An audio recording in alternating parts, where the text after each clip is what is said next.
Hi students, a very good morning to you all.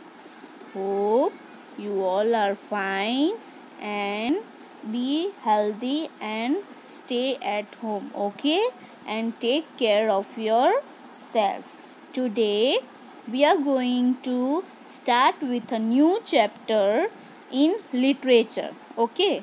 That is chapter 1, The 1-Inch Warrior. Kids, do you know what is meant by inch?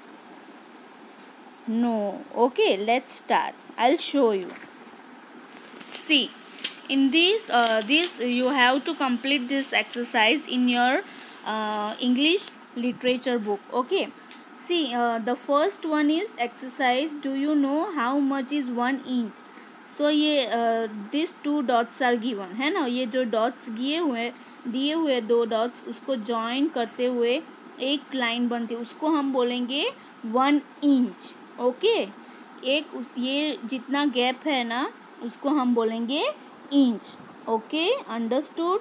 So this is a very interesting fairy tale story which is set in Japan about a boy that is Isan Boshi. Okay, let's start. And the second exercise, you have to match this picture with their names. Okay, आपको pictures के साथ match करना है. जैसे कि first है फेरी, तो फेरी के साथ आपको मैच करना है. Next is giant, then this side that is elf, and the last one is witch. Okay, let's start with this chapter. This is a story about Isan Boshi who is just 1 inch tall. Okay, long ago there lived a man and woman who wanted to have a child, so they prayed to God. बहुत साल पहले की ये story है. वहाँ पे एक man और वुमन थे जो उनको चाइल्ड मतलब they don't have any baby, so they want a child. And so they day to day they are praying to the god. Daily god को प्रे करते थे कि please dear god please bless us with a child. God को बोलते थे कि God मुझे एक चाइल्ड का ब्लेसिंग दो, मुझे चाइल्ड बेबी चाहिए. Okay, and god granted their wish and baby boy was born. God ने उनकी विश पूरी कर दी और उनको क्या हुआ, अ बेबी बॉय हुआ. And baby boy name was Ishan bossy, who was very 1 inch. Means उनकी साइज़ कैसी थी, 1 इंच. जैसे कि हमारा थंब है उसको हम बोलेंगे 1 inch, right. Ishan bossy is brought up with a love and care by his parents who dote on him. And in this story, the story focuses on how parents play an important role in the building of a child's personality through acceptance and love. And Isan Boshi was not feeling very bad that he is like 1 inch warrior. उसको ऐसा कुछ नहीं है कि मैं एकदम छोटा सा, मेरी हाइट कम है. और एक दिन वो अपने पापा को बोलता है कि dear father and mother, I wish to go to the city and work. मुझे सिटी जाना है, मतलब शहर में जाना है और काम करना है. और उनके पेरेंट्स ने उनको एंड हीज पेरेंट्स इंस्पायर, उन्होंने उसके पेरेंट्स ने उनको मना भी नहीं किया. And he is happily sent off by his parents. He seeks a job in the house of lord सेंजो.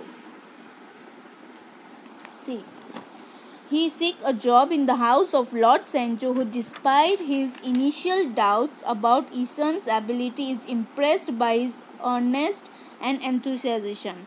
वो लॉर्ड सेंचो नाम एक यू कैन से राजा था, उनके वहाँ पे वो काम करना चाहता था. लेकिन लॉर्ड सेंचो वॉज डाउटेड कि वो ये आप मैं जो भी काम दूंगा वो आप कैसे कर पाओगे. Okay, Lord Sancho has a doubt. Then then Eason's ability is impressed by his earnest. उन्होंने विश्वास दिलाया कि मैं जो भी काम दोगे वो अपने दिल से करूँगा, मेरी हाइट पे मत जाओ. Then Ishan is put in charge of princess सेंजोस सिक्योरिटी. ओके, जो प्रिंसेस थी उनकी उनकी हेल्प के लिए उनको रखा गया. उन्होंने बोला कि मेरी डॉटर है princess, beautiful daughter, you have to be with her and always उसकी सिक्योरिटी के लिए रखना है. And one day what happened, a giant tries to abduct the princess on her way to the temple. Giant means you can say a Rakshas, right? The bad man. तो उन्होंने princess को रास्ता रोका और प्रिंसेस को उठा के लेके जाने वाले थे. Eason puts up a fight only to be swallowed whole. Eason अपनी हाइट पे नहीं गया, लेकिन उन्होंने जायंट के सामने फाइट दिया. उन्होंने कैसे फाइट किया? Eason puts up a fight only to be swallowed whole, not want to give up. Eason keeps poking the giant with his sword, who spits him out in a pain and flees. वो giant को अपनी sword means you can say तलवार, उसकी इतनी pointed तलवार थी, उसके साथ उन्होंने giant को हरा दिया और giant वहाँ से भाग गया. बट giant ने अपना मैजिक हैमर था वो वहाँ पे भूल गया. The magical hammer left behind by the giant helps Eason to grow tall soon. और प्रिंसेस ने क्या किया, वो हैमर उठाया और ऐसे टैप किया तो क्या हुआ? Magic happens. मैजिक मतलब जादू, है ना. तो मैजिक क्या हुआ कि जो ईसन बॉसी 1 इंच था वो बड़ा होके टॉल हो गया. सो soon Ishan is married to the princess and become a famous samurai who lives happily thereafter. उन्होंने प्रिंसेस के साथ मैरिज किया और अच्छे से वो रहे. Samurai means a Japanese soldier in the olden time. जो फाइट देता है उसको हम बोलेंगे समुराई. अपनी मतलब डट कर सामना करते हैं. Okay, so hope you understand this video and chapter. If you have any doubt you can call. Thank you. Have a nice day. Bye bye.